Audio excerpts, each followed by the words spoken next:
Hello, I'm Richard Devaney. I'm the Bacala Professor of Strategy at the Tuck School of Business.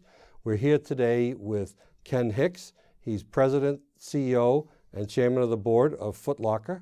We're here to thank him, first of all, for taking the time to do this interview and for visiting the Tuck School. Ken, one of the reasons I was excited to ask you to come here was a couple of things. First, the success of the company, but also the fact that you're a West Point guy and you also worked at McKinsey and you were a captain in the military. And I'd like to know how your early experiences with the military, West Point, McKinsey, framed the way you think about strategy. It's interesting because I tell people I went to West Point and it didn't really teach you a lot about any particular thing except how to think about leading people. And the military was a great opportunity to practice that. And I think one of the things that you see people coming out of the military is that they've had an opportunity to practice leadership. And it is a learned skill. And it's something that I was fortunate enough to have a lot of experience with. And I firmly believe that people can learn how to lead. In fact, we have at Footlocker just been revising our executive development program and what we feel are the key elements of leadership. And we feel that the core values of the company, but driven by passion about the people, the business, and about your own personal development are important. The second part is in consulting. It taught you how to think about solving a problem. So how to approach a problem, how to dissect it, get the information to address a problem. And so combining the military experience about how to lead people to get things done and the consulting experience, how to think about a problem, I feel that you put that together is a great combination and has helped in my success in my career. What were the three most important principles for you that you took away from the military strategy realm that you like to apply in business? Well, there's actually a thing called the principles of war, and you learn those in your senior year at West Point, and they teach you, there are 9 principles, but there are 3 that are very important. The first is objective. What are you trying to accomplish, and how do you go about accomplishing it? And that's whenever we talk about an issue or something, say, we always remind ourselves, what are we trying to do here? The second is making sure that you have what they call unity of command. Who's in charge, who has responsibility, who's going to do what to accomplish what you need to accomplish. And then I guess the third is what I'd call the mass, not losing the strengths that you have, but playing up on the strengths. And so don't split your resources up. Focus on what's important. Make sure the people in charge know what they need to accomplish and do it. Interesting. So how do you apply that, for example, to your global expansion strategy? Well, as right now, as we look at global expansion, there are a lot of different opportunities. We've got a nice business in the Canada and Australia. We've got a growing business in Europe. We've got some franchises, but there are a lot of other places that we could go.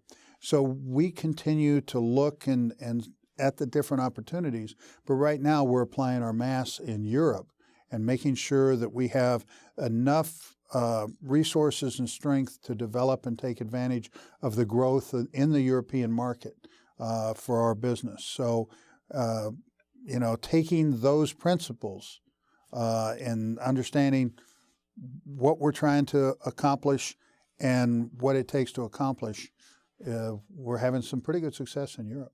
So one controversial position you've taken has been really to de-emphasize growth in China. It's this giant growth market, and you're basically focusing on the maturing economies with all the risks that go along with what's going on in Europe. Why that choice?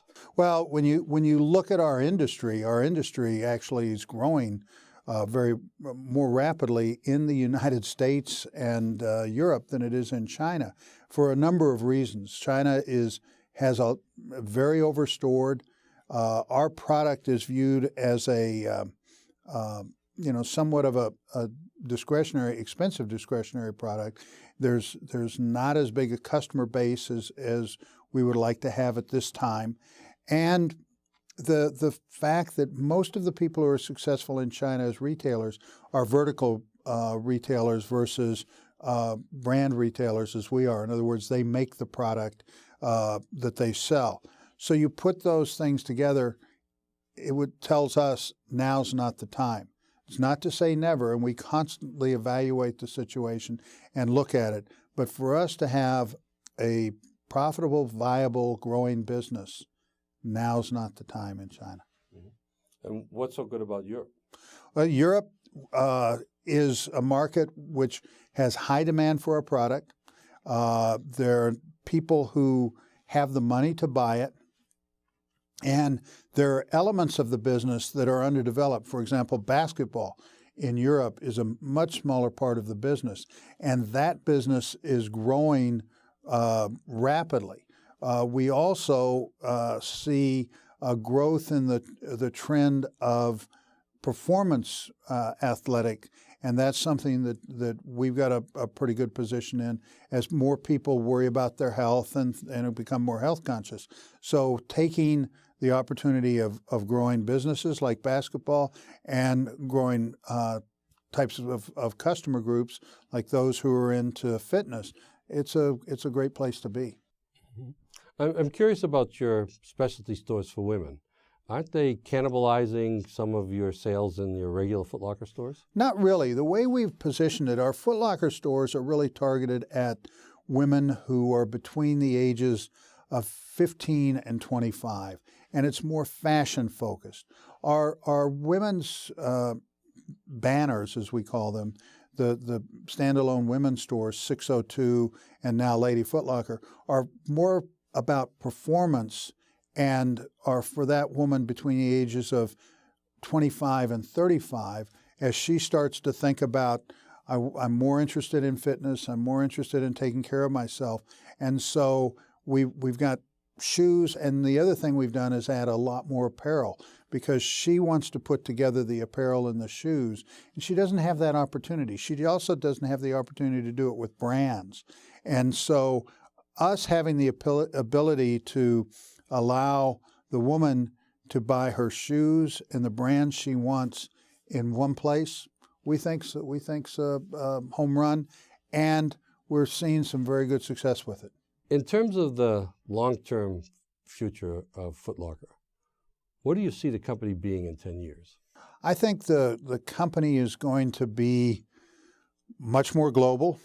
It'll be much more customer-centric, and it'll be much more integrated with the virtual and the real world. And in fact, in our Champ stores right now, we are prototyping a new idea where we've put our East Bay Performance Zone in Champs, and that has a big screen TV that the customer can go to, interact with, look at different shoes. We'll have samples of all the colors and sizes of the most important shoes. For example, right now, we've got the #1 cleat from Adidas, Nike, and Under Armour out on display, and a person can try on from size 8 to 18, see all of the colors they have to offer, and then order it, and we can ship it to their home, we can ship it to their store, but they'll be able to do that for all of the sports and all of the 250,000 SKUs that we have at East Bay in 150 square feet.